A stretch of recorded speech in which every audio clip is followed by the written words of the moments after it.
আমি আজকে দেখাবো আমি কিভাবে মজাদার জলপাইয়ের আচার বানিয়ে থাকি। আমি খুব ইজিভাবেই বানাই, আমার মনে হয় যেটা আমি সেভাবেই করি। কে কিভাবে বানায় আমি জানি না, কিন্তু আমি এভাবেই বানাই। আমি টক ঝাল মিষ্টি জলপাইয়ের আচারটা বানাচ্ছি। এটা খেতে টকও লাগবে, ঝালও লাগবে, মিষ্টিও লাগবে, কিন্তু ভীষণ মজা হয়। আমার কাছে খুব ভালো লাগে। আমার মনে হয় পৃথিবীতে যত আচার আছে সব থেকে মজার আচার হলো জলপাইয়ের আচার। আজকে জলপাইগুলো একটু আস্ত রাখবো, কিছুটা ভাঙ্গাও থাকবে, কিন্তু আমি সবসময় জলপাইগুলো ভেঙে দেই, একদম সেদ্ধ করার পরে চটকিয়ে দেই, তাহলে দেখা যায় ওটা একটু খেতে আরও বেশি মজা হয়।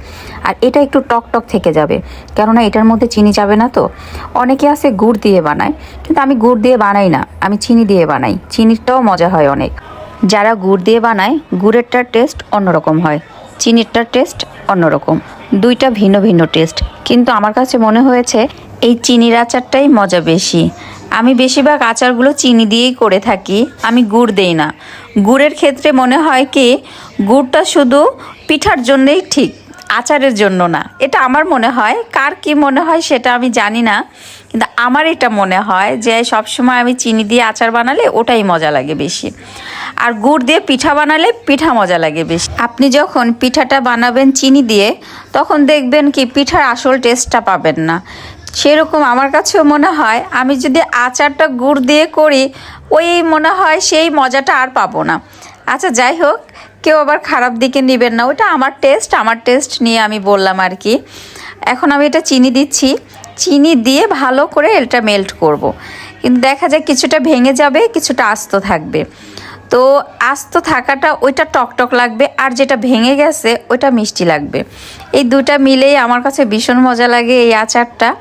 আমার এই আচার যারা একবার খেয়েছে তারা একবার বলবে যে কিভাবে বানিয়েছো।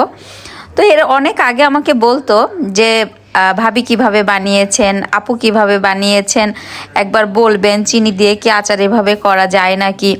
তারা হয়তো বা গুড় দিয়ে খায়, কিন্তু আমি তাদেরকে দেখাইছি বলতে কি এখন সে দেখাতে পারি, তখন মুখে বলতাম যে আমি চিনি এভাবে দিয়ে করি, আমি বানিয়ে ফেলি। আর এই আচারটা খুব সহজেই আপনার দেখা যায় বানিয়ে ফেলা যায়, আর খেতেও ভীষণ মজা লাগে। ওই যে একটা কথা বললাম না, পৃথিবীতে যত আচার আছে সব থেকে মজার আচার কিন্তু আমার এই জলপাইয়ের আচারটা। এই জলপাইয়ের আচারটা খেতে কিন্তু ভীষণ মজা লাগে। আর সব সময় এই জলপাইয়ের আচারটা আবার বানিয়ে রাখাও যায় না, কেননা এটা ফাঙ্গাস পড়ে যায় আমার কাছে মনে হয়।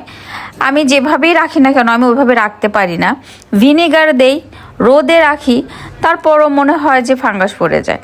কেন হয় এটা কি করণীয়? যদি কেউ থাকেন আমাকে একটু জানাবেন। অনেক বড় বড় রাঁধুনিরাও তো দেখেন আমার ভিডিওগুলো, আপুরা একটু জানাবেন তো প্লিজ, যে কিভাবে রাখলে আচারটা ভালো থাকবে। ভিনেগার তো যথেষ্ট দেওয়া হয়, তারপরও থাকে না কেন, রোদেও দেই, একটু জানাবেন কেউ যদি জেনে থাকে।